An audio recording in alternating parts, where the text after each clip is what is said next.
పశ్చిమ గోదావరి జిల్లా మొగల్తూరు మండలం జట్టివారిపాలెం గ్రామానికి సంబంధించి రెండు కుటుంబాల మధ్య జరిగిన చిన్న వివాదం కాస్త ప్రస్తుతం ఇది కుల బహిష్కరణకు కారణమైందని చెప్పొచ్చు. ప్రస్తుతం మనం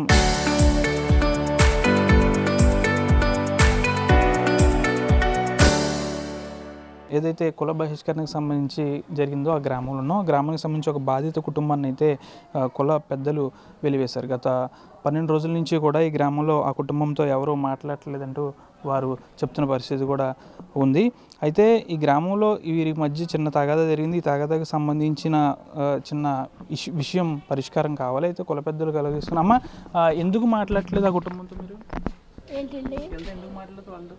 మామూలుగానండి ఆ రోజున సంఘంలో అలా చెప్పారండి, ఇంకా మాట్లాడలేదండి. అంటే సంఘంలో చెప్తే ఇంకా ఎవరు మాట్లాడకూడదు? ఏం మరి నాకు తెలియదండి, నేను పెద్ద రానండి బయటికి. మీరు మాట్లాడట్లేదు? మామూలుగా అయితే మాట్లాడతారా? అంటే సంఘ పెద్దలు చెప్పారని మాట్లాడట్లేదు. సంఘం పెద్దలు అంటే 4 ఏళ్ళు తప్పు అన్నారండి, అంతే. అయితే దీన్ని చూసుకోవచ్చు. సంఘం పెద్దలకు సంబంధించి 4,000 రూపాయలు తప్పు వేస్తామని చెప్పడంతో మేము ఎవరో మాట్లాడట్లేదంటూ కూడా వీరు చెప్తున్న పరిస్థితి కూడా ప్రస్తుతానికైతే ఈ గ్రామానికి సంబంధించి ఒక కుటుంబాన్ని అయితే వెలివేశారు. గత 12 రోజుల నుంచి కూడా వీరితో ఎవరితో మాట్లాడట్లేదు. అంతేకాకుండా వీరికి కావాల్సిన నిత్యావసర సరుకులు ఏమైనా ఉంటే షాప్ వద్దకు వెళ్తే కూడా షాప్ వాళ్ళు ఇవ్వట్లేదు. షాప్ వాళ్ళకి కూడా ఒక హుకుం జారీ చేశారు కుల పెద్దలు. వాళ్ళకి ఏమైనా వస్తువులు ఇస్తే కనుక మీకు కూడా ఫైన్ వేస్తాం, మిమ్మల్ని కూడా బహిష్కరిస్తామని కుల పెద్దలు చెప్పడంతో వీరికి షాప్ యజమానులు కూడా ఏమీ వీరికి ఇవ్వని పరిస్థితి. అయితే ప్రస్తుతానికైతే వీరు నిన్న ఆర్టీవీని ఆశ్రయించారు. ఆర్టీవీలో కథనాన్ని కూడా ప్రచురించి ప్రస్తుతం అధికారులు కూడా స్పందించినట్టు తెలుస్తుంది. ఎవరైతే బాధిత మహిళ సరిత ఉన్నారో ఆమె 11 రోజుల నుంచి కూడా అనేక ఇబ్బందులు ఎదుర్కొంటున్నారు. ప్రస్తుతం పరిస్థితి ఏ విధంగా ఉందనేది ఎవరినట్టు తెలుసుకుందాం. నిన్నకి ఈ రోజుకి ఏమన్నా మార్పు వచ్చిందమ్మా? మీతో ఎవరైనా మాట్లాడుతున్నారా? అధికారులు ఎవరైనా వచ్చారా? సార్ అయితే ఇవాళ విఆర్ఓ ఆఫీస్ నుంచి ఒక ఆయన వచ్చి కాసేపు ఉండి వచ్చి మాట్లాడతామన్నారు సార్. నిన్న సందపూట సీఏ గారు కేకేసి కంప్లైంట్ రాయించుకున్నారు సార్. ఇవాళ ఏదోటి చేసి పెడతామన్నారు. సాయంకాలం 5ంటికి పిఎస్కి రమ్మన్నారు సార్. అయితే వాళ్ళు సెటిల్మెంట్కి వస్తారేమో అమ్మ, మీరు 5ంటికి రండి అన్నారు. అయితే నేను అన్నాను, వాళ్ళు రాత్రి ఎంతమంది వచ్చారో 150 మంది రావాలి సార్. అందరి ముందు నాకు క్షమాపణ చెప్పాలి, మళ్ళీ సంఘం పెట్టి క్షమాపణ చెప్పి సంఘంలో కలుపుకోవాలి సార్. అదే నేను అడుగుతున్నాను సార్ అంటే, అలా కాదమ్మా, వాళ్ళు కొంతమంది వస్తారంట అన్నారు. అలా అయితే వద్దు సార్ అని చెప్పాను సార్. వెలి అనేది నేరం అని మీకు తెలుసా? నాకు అంటే తీయడం తప్పు అని తెలుసు సార్. నేను అదే అడిగాను. అడిగితే మీరు తప్పు చేశారు, స్టేషన్కి వెళ్ళారు కదా అనేసి అంటున్నారు సార్.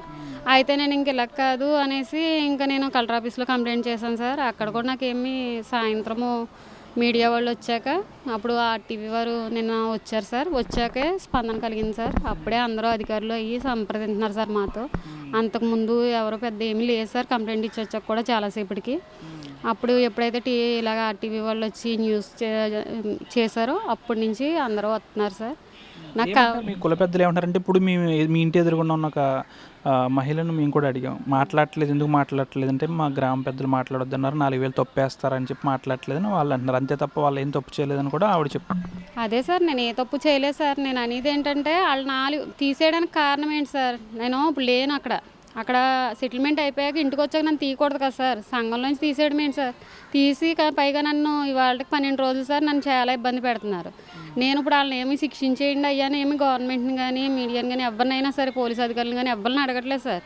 ఒకటి నాకు పోలీస్ స్టేషన్లో చెప్పారు, 11 రోజుల నుంచి మహిళని నేను పోలీస్ స్టేషన్ చుట్టూ తిరుగుతున్నాను, భర్త ఎక్కడో పని చేసుకుంటున్నారు, నా మీద ఎందుకు ఈ విధంగా వీళ్ళు ఫోకస్ పెట్టి ఎందుకు నన్ను ఇలా ఏడిపిస్తున్నారని మీరు పోలీస్ స్టేషన్లో చెప్పారు? సార్ ముందు చెప్పాను సార్. ఇలాగే 11 రోజుల నుంచి నన్ను చాలా ఏడిపిస్తున్నారు సార్. నా బాధ ఏదంటే సార్, అమ్మ నేను రేపు పొద్దున్నలోగా యాక్షన్ తీసుకుంటానన్నారు సార్. కంప్లైంట్ ఇచ్చేయాలండి అమ్మ అన్నారు. నన్ను పంపించి వాళ్ళని పిలిపించారంట సార్. వాళ్ళు అయితే మరి ఏం మాట్లాడారో ఏంటో మాతో ఎవరో మాట్లాడలేదు కాబట్టి నాకు తెలియదు సార్. పొద్దున్న అయితే నాకు కాలువాతర నుంచి ఫోన్ వచ్చింది సార్. కలుపుకోరన్నట్టు తెలిసిందమ్మా అని అన్నారు. సరే అయితే కలుపుకోకపోతే సర్లే నేను చూస్తానులే, నా బాధ నాది, నేను చెప్పుకునే వాళ్ళకి చెప్పుకుంటాను అనేసి వదిలేసాను సార్. కాసేపటికి విఆర్ఓ ఆఫీస్ నుంచి వస్తున్నారని ఒక అతను వచ్చి చెప్పి వెళ్ళారు.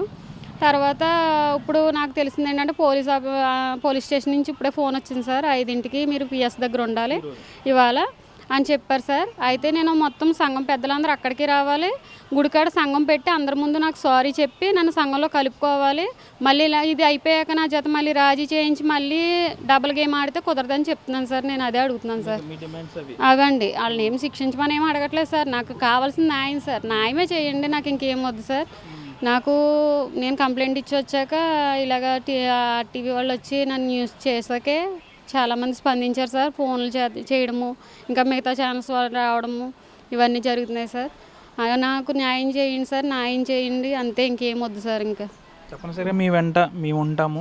అయితే మీ డిమాండ్స్కి సంబంధించి మీ సంఘ పెద్దలందరూ మీకు క్షమాపణ చెప్పి మీ సంఘంలో మీరు కలుపుకుంటే చాలని మీరు అంటున్నారు. ఇంకోటి సార్, ఇప్పుడు మామూలు ఏదన్నా డైరెక్ట్ మా ఆయనతో నాతో మాట్లాడమని సార్, పిల్లలతో కాదు. పిల్లలతో మాట్లాడడానికి వాళ్ళ ఏజ్ అంత కాదు సార్. వాళ్ళు చిన్నోళ్ళు, వాళ్ళతో మాట్లాడొద్దు సార్ ఏదైనా సరే. ఇప్పుడు వీళ్ళనే కాదు సార్, నేను ఇద్దరు పెద్ద మనుషులే కాదు, మిగతా వాళ్ళు కూడా మాట్లాడుతున్నారు సార్. ఏం ఖర్చు పెడుతుంది, దాని దగ్గర డబ్బు ఏముంది అంటున్నారు సార్. ఆత్మాభిమానం ఉంటే చాలు సార్, ఎవరో ఒకరు సాయం చేస్తారు. ఇప్పుడు నా దగ్గర డబ్బు లేకపోవచ్చు సార్, కానీ మనసుకి నాకంటూ ఒక గౌరవం ఉంటుంది కదా సార్. నేను అదే కాపాడుకుంటున్నాను అంతే.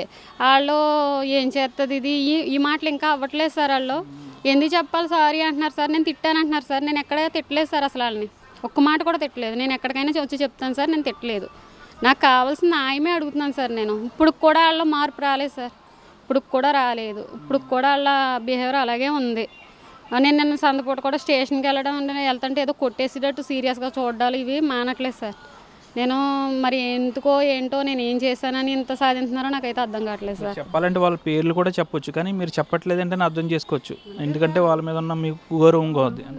కొంచెం ఏదో కొద్ది గొప్ప సాయం పొందున్నాను సార్. వాళ్ళు ఏదో పర్సనల్గా డబ్బు పరంగా ఏమీ కాదు సార్, మాట పరంగా సాయం పొందున్నాను. వాళ్ళ మనసుకు తెలుసు సార్. ఒక అతను యాక్సిడెంట్ అయిన వెంటనే రావడం, ఒక అతను మరుసటి రోజే రావడం, కొంచెం మా ఆయన ఏదో తొమ్మిళ్ళ చూడడం అయ్యి కొంచెం ఉండబట్టి వాళ్ళని నేను పేర్లు ఎట్టట్లేదు సార్. కానీ పెట్టాల్సి వస్తే మాత్రం నేను వాళ్ళ మీద కూడా తీసుకుంటాను సార్. కనీసం ఇప్పటికైనా తగ్గితే చాలు సార్. కానీ నేను వాళ్ళని ఇప్పుడు వరకు ఒక బూత్ కూడా తిట్టలేదు సార్.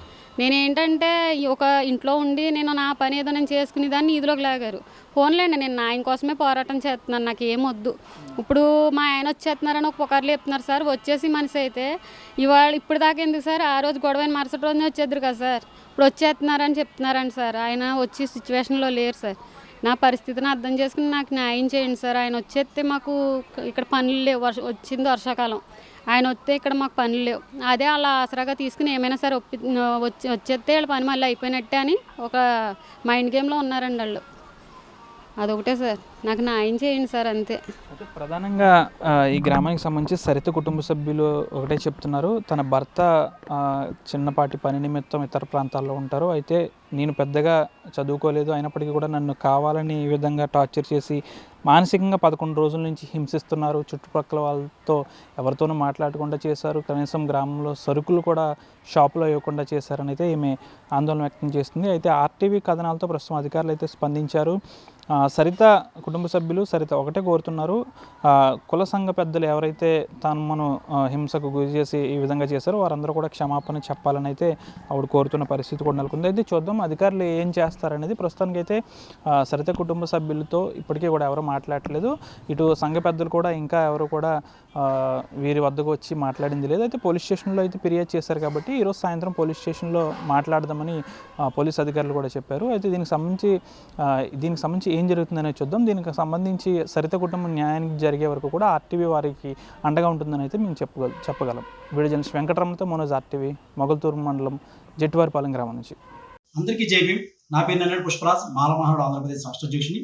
మరి పశ్చిమ గోదావరి జిల్లా, ఆంధ్రప్రదేశ్ పశ్చిమ గోదావరి జిల్లా మొగల్తూరు మండలం జట్టిపాలెంలో చూస్తే ఒక కుటుంబాన్ని నిర్దాక్షిణ్యంగా వెలివేశారు. అంటే స్వతంత్రం వచ్చి 70 ఏళ్ళు అవుతున్నా ఇంకా వెలివేసే కుటుంబాలని ఇంకా వెలివేయటం, పెద్దలందరూ కూడా నిరాంకుశ పాలన చేయటం అనేది మంచి పద్ధతి కాదు. మనకి చట్టం ఉంది, రాజ్యాంగంలో ఉన్నాయి. మరి వాళ్ళకి ఏదో అన్యాయం జరిగింది చెప్పి పోలీస్ స్టేషన్కి వెళ్తే మరి మీరు పెద్దలు ఆలోచించకుండా పోలీస్ స్టేషన్కి ఎందుకు వెళ్ళారని చెప్పేసి ఆ కుటుంబాన్ని వెలివేయడం జరిగింది. 5,000 రూపాయలు మీరు కడితే మీ సంఘంలో చేర్చుకుంటాం, వాళ్ళతో మాట్లాడొద్దు, వాళ్ళకి పాల ప్యాకెట్లు అమ్మొద్దు, కిరాణా పట్టి అమ్మొద్దు అని చెప్పేసి ఒక కుటుంబాన్ని బహిష్కరించడం జరిగింది. ఎంత దారుణం అంటే ఈ కుటుంబం మరి బడుగు బలహీన వర్గ సమాజ వర్గాలందరూ కూడా మనందరూ ఐక్యత ఉండాలన్నది మంచిదే. కానీ మీరు పెద్దలుగా చలమలు అవుతున్నారు మంచిదే, కానీ కుటుంబాన్ని వెలివేయటం అన్నది అది నేరం. ఖచ్చితంగా ఈ పెద్దలు ఎవరైతే ఉన్నారో చర్యలు తీసుకోవాలి. పోలీస్ డిపార్ట్మెంట్ ఇప్పటికైనా స్పందించాలి. లేకపోతే మేము ఖచ్చితంగా మాల మహానాడు తరపున వాళ్ళకి ఒక బీసీ కుటుంబానికి మేము అండగా నిలబడటానికి చెబుతున్నాం. ఎందుకంటే ఇంకా స్వతంత్రం వచ్చి 70 ఏళ్ళు గడుస్తున్నా ఇంకా వెలివేత జరుగుతుందంటే ఇది చాలా దారుణం. అక్కడ ఉన్న డిపార్ట్మెంట్ వెంటనే రెస్పాండ్ అవ్వాలి. రెవెన్యూ డిపార్ట్మెంట్ రెస్పాండ్ అవ్వాలి. ఇప్పుడు వరకు కంప్లైంట్ ఇచ్చిన వాళ్ళ మీద చర్యలు తీసుకోలేదు. ఎందుకు చర్యలు తీసుకోలేదు కోరుతున్నాను. మీరు ఖచ్చితంగా అక్కడ ఉన్న పోలీస్ డిపార్ట్మెంట్, రెవెన్యూ డిపార్ట్మెంట్ తొందరగా ఎవరైతే సంఘపెత్తలో వాళ్ళ మీద చర్యలు తీసుకుని ఆ కుటుంబాన్ని న్యాయం చేయకపోతే మాల మహానాడు తరపున రేపు మధ్యాహ్నం 3 గంటలకి ధర్నా చేపడతామని తెలియజేస్తూ మీరు జై భీమ్.